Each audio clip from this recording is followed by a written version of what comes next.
Gaza पर Israel लगातार हमले करते जा रहा है। सीज फायर के बाद नेतन्याहू ने ऐसे आदेश दिए कि गाजा में रोजाना बमबारी हो रही है, जिस कारण रोजाना कई हमास के कमांडरों समेत कई लोगों की भी मौत हो रही है। इजराइल की सेना ने कुछ महीनों के भीतर गाजा में पूरी तरह से कब्जा करने और वहां सैन्य शासन स्थापित करने के लिए बड़े जमीनी आक्रमण की योजना बना ली है। यह तब हुआ है जब युद्ध विराम के बाद इजराइल ने गाजा में फिर से भीषण हमले शुरू कर दिए हैं। इजराइल ने गाजा पर पूरी तरह से कब्जा करने का प्लान बना लिया है। इजराइल की योजना है कि गाजा पर बड़े पैमाने पर हमला करने के बाद पूरे क्षेत्र को नियंत्रण में ले लिया जाए और सेना की मदद से यहां शासन किया जाए। मीडिया रिपोर्ट्स के अनुसार इजराइल की सरकार गाजा पर पूरी तरह से कब्जा करने के बाद बड़ी तादाद में वहां सैनिकों की तैनाती करेगी। ये तैनाती 50,000 सैनिकों की हो सकती है। वहीं गाजा की स्थानीय आबादी को भी बड़े पैमाने पर स्थानांतरित करने का प्लान है। इससे फिलिस्तीनियों और अरब देशों की मुश्किलें बढ़ सकती हैं। गाजा में अक्टूबर 2023 के बाद से इजराइल ताबड़तोड़ हमले कर रहा है। इससे पहले भी इजराइल ने बार बार गाजा में हमले किए हैं। हालांकि वह गाजा को पूरी तरह से नियंत्रण में लेने में कामयाब नहीं हो सकता है। अभी तक इजरायली सेना लड़ाई के बाद अस्थायी रूप से पीछे हट गई, लेकिन अब उसकी योजना वापसी की नहीं है। वह पूरी तरह से गाजा पर नियंत्रण चाहती है।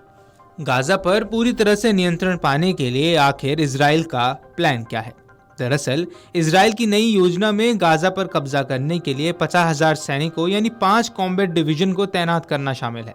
प्लान में गाजा में सैन्य शासन स्थापित करने और यहाँ की आबादी को जबरदस्ती अल मवासी क्षेत्र में स्थानांतरित करना भी शामिल है। अल मवासी एक छोटा मानवीय क्षेत्र है, यानी एक छोटी जगह में बड़ी तादाद में लोगों को रहने के लिए मजबूर होना पड़ सकता है। मीडिया रिपोर्ट्स की माने तो यह प्रस्ताव इजराइल के सुरक्षा मंत्रिमंडल के सामने है, जिसे अभी मंजूर नहीं किया गया है। सूत्रों के हवाले से कहा गया है कि गाजा के लिए यह योजना इजरायली सेना के नए चीफ ऑफ स्टाफ ने बनाई है। इस प्लान पर उनको धुर दक्षिणी पंथी मंत्रियों का समर्थन भी मिल गया है। इस योजना पर इजराइल बढ़ता है तो गाजा में बड़े पैमाने पर खून खराबा देखने को मिल सकता है और बड़ी मानवीय त्रासदी खड़ी हो सकती है। गाजा के लिए इजराइल और अमेरिका की ओर से हालिया समय में जो प्लान आए हैं, उनमें यहाँ की स्थानीय आबादी को हटाने की बात कही जा रही है। ऐसे में इसका न सिर्फ फिलिस्तीनी बल्कि अरब देश भी विरोध कर रहे हैं। डोनाल्ड ट्रंप ने भी हाल ही में कहा था कि गाजा के लोगों को यहाँ से निकालकर पड़ोस के अरब देशों में भेज दिया जाए। इसका कड़ा विरोध अरब मुल्कों और गाजा वासियों ने किया। ऐसे में साफ है कि गाजा के लोगों को हटाना इजराइल के लिए आसान नहीं रहने वाला है। गौरतलब है कि इजराइल ने गाजा में एयर स्ट्राइक की थी। एक अस्पताल पर की गई इस एयर स्ट्राइक में हमास का एक नेता, फिलिस्तीनी डॉक्टर समेत 5 लोगों की मौत हो गई थी।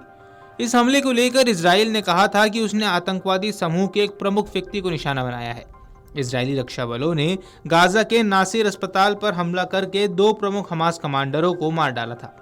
इस बारे में जानकारी देते हुए इजरायली रक्षा बलों ने एक्स पर पोस्ट कर लिखा, गाजा में नासिर अस्पताल के अंदर से काम कर रहे 2 प्रमुख हमास कमांडरों को मारा गया है। ये हमला खुफिया जानकारी जुटाने के बाद सटीक हथियारों के साथ किया गया। इजरायली सेना ने हमास पर नागरिक स्थलों का ढाल के रूप में उपयोग करने का आरोप लगाया है। सेना ने कहा कि हमास गाजा की आबादी को खतरे में डालकर नागरिक बुनियादी ढांचों का दोहन करता है। एक अस्पताल का उपयोग घातक हमलों की योजना बनाने और उन्हें अंजाम देने के लिए आश्रय के रूप में करता है। यह सीधे तौर पर अंतर्राष्ट्रीय कानून का उल्लंघन करना है। इजरायली रक्षा बल ने 2 प्रमुख हमास कमांडरों की हत्या की पुष्टि की है। आपको बता दें कि इजराइल और हमास के बीच जनवरी में 3 चरणीय युद्ध विराम पर सहमति बनी थी, जिसमें जारी रखने के संबंध में दोनों के बीच सहमति बनी हुई है। युद्ध विराम पर असहमति के चलते संघर्ष में वृद्धि हुई है। अमेरिका द्वारा समर्थित अरब मध्यस्थ पिछले 2 हफ्तों में हुई चर्चाओं के दौरान दोनों पक्षों के बीच मतभेदों को हल करने में असमर्थ रहे हैं। गौरतलब है कि इजराइल अब कैसे गाजा में अपने प्लान को पूरा करने वाला है, ये देखने वाली बात होगी। Video desk अमरउजाला.com।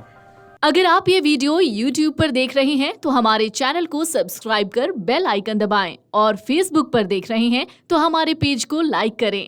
8 million plus subscriber, आपके इस भरोसे के लिए बहुत धन्यवाद।